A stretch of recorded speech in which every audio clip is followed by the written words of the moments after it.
प्रवर्तन निदेशालय यानी ईडी एक बार फिर से बैकफुट पर नजर आ रही है और साथ ही साथ उसको जोरदार झटका लगा है, जैसा पहले भी लग चुका है। तो क्या कुछ है वो पूरा मामला, जिस मामले में ईडी को जोरदार झटका कोर्ट से लगा है। चलिए सब कुछ आपको पॉइंट टू पॉइंट बताते हैं। नमस्कार, मौलिक शक्ति न्यूज देख रहे हैं आप और मैं हूं आपके साथ साइमा। दरअसल प्रवर्तन निदेशालय यानी ईडी इस वक्त चर्चाओं में है क्योंकि ईडी ने वरिष्ठ वकील अरविंद दातार को सम्मन जारी किया है, जिसमें उनकी एक कंपनी के स्वतंत्र निदेशक के रूप में भूमिका पर सवाल उठाए गए हैं। और ये सम्मन रेलिगेयर इंटरप्राइजेस की पूर्व चेयरपर्सन रश्मि सलूजा के खिलाफ ईडी की जांच से जुड़ा हुआ है, लेकिन वकीलों के संगठनों ने इस पर आपत्ति जताई। Supreme court advocates on record association ने ईडी के इस कदम की कड़ी निंदा की है।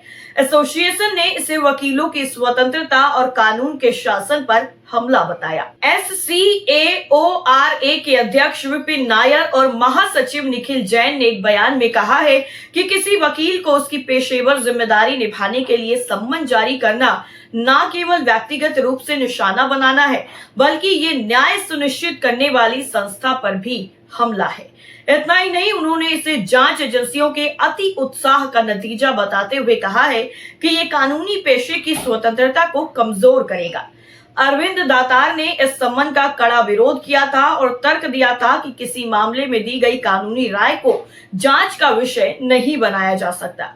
उनके विरोध के बाद ईडी ने सम्मन वापस ले लिया है और बैकफुट पर आ गई है। हालांकि SCAORA ने इस घटना को लेकर चिंता जाहिर की है और इसे एक खतरनाक प्रवृत्ति करार दिया जो कानूनी पेशे की स्वतंत्रता को प्रभावित कर सकती है।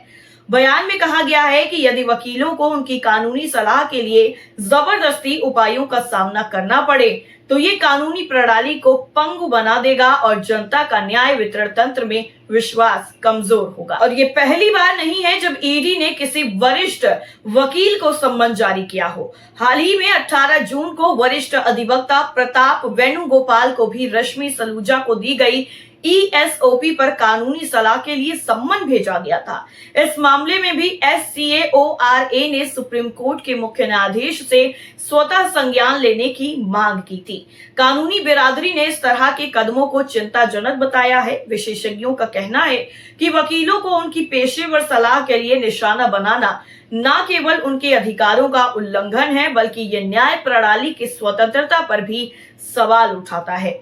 SCAORA ने कहा है कि इस तरह की कार्रवाइयों से वकील अपने ग्राहकों को निष्पक्ष और निर्भीक सलाह देने में हिचकिचा सकते हैं, जो आखिर में लोकतांत्रिक प्रणाली को कमजोर करेगा। इसके साथ ही ईडी का बयान भी सामने आया है। दरअसल ईडी की तरफ से 2 वरिष्ठ अधिवक्ताओं को सम्मन जारी करने पर मचे बवाल के बाद केंद्रीय एजेंसियों ने एक सर्कुलर जारी करके अपने अधिकारियों से भारतीय साक्ष्य अधिनियम 2023 की धारा 132 का उल्लंघन करते हुए अधिवक्ताओं को सम्मन जारी न करने को कहा है। ये प्रावधान वकील ग्राहक विशेषाधिकार की रक्षा करता है। वकीलों को सेवा के दौरान ग्राहकों द्वारा किए गए किसी भी संचार का खुलासा करने से छूट देता है।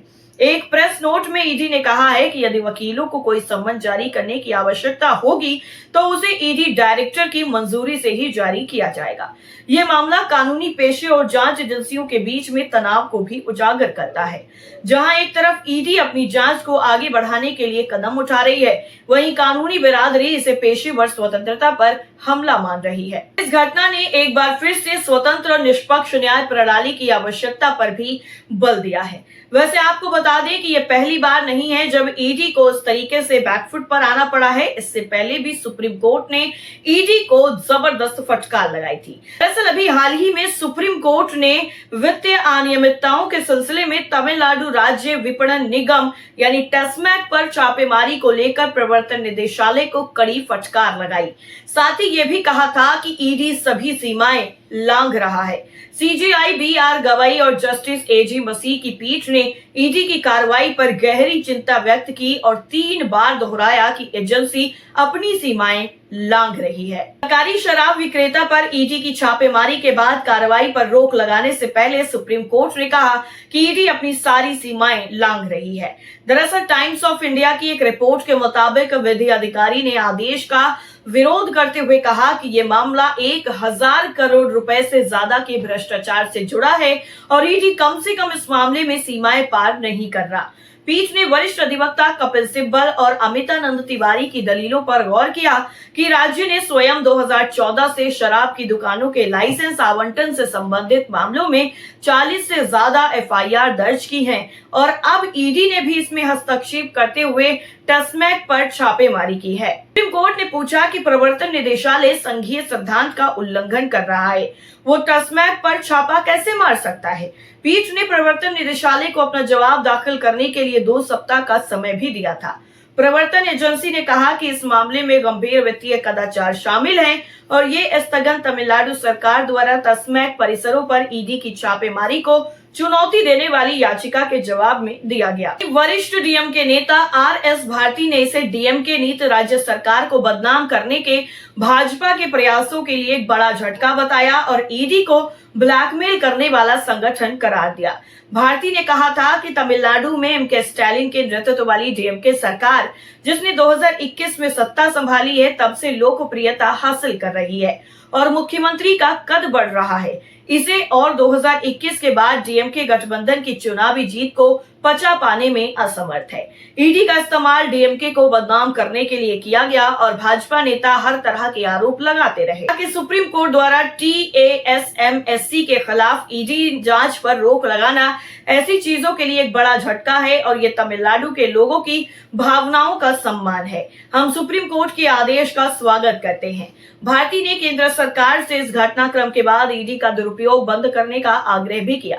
दरअसल पूर्व सांसद ने हाल ही में तमिलनाडु और केरल राज्य पुलिस द्वारा रिश्वतखोरी के आरोपों में ईडी अधिकारियों को गिरफ्तार किए जाने की घटनाओं का हवाला देकर ईडी के ब्लैकमेलिंग संगठन होने के अपने आरोपों को और ज्यादा मजबूत किया। तो आखिर ये टस्मैक विवाद है क्या, चलिए ये भी जान लेते हैं। दरअसल ईडी ने अभी हाल ही में तलाशी ली थी और संदिग्ध वित्तीय अनियमितताओं के सिलसिले में टस्मैक के प्रबंध निदेशक आईएएस अधिकारी एस विकासन से पूछताछ की।